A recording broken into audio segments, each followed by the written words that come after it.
चल छठी जी के घटिया पचरा पसन रिह मैया जी के घटिया देता गोदी में ललनमा कर माई के पूजनमा गोदी भरत हे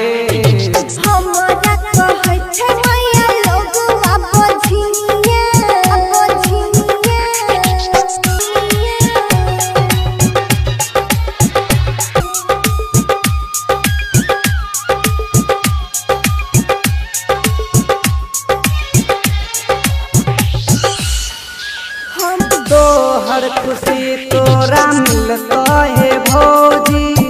करी हो छठी माई के परब हे कहिया खुशी हमरा मिलता है देवरू लागल छ दिल में बड़ा चोटिया मैया के महिमा लगई छै कहिया खुशी हमरा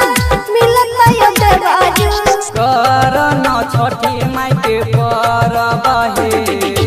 हमरा कहै छै मैया लोगवा बधिनिया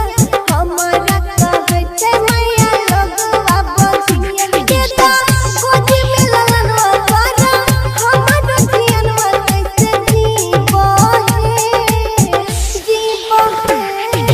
हमरा कहै छै मैया लोगवा बधिनिया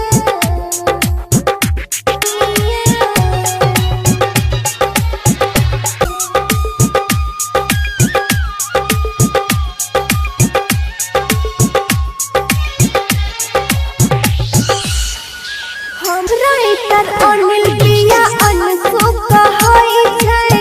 करन छठी के पूजन है करन छठी माई के पूजा ए भौजी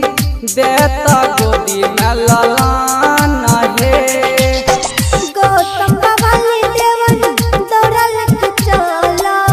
चल ए भौजी चल छठी जी के घटिया माई पकर विश्वास हे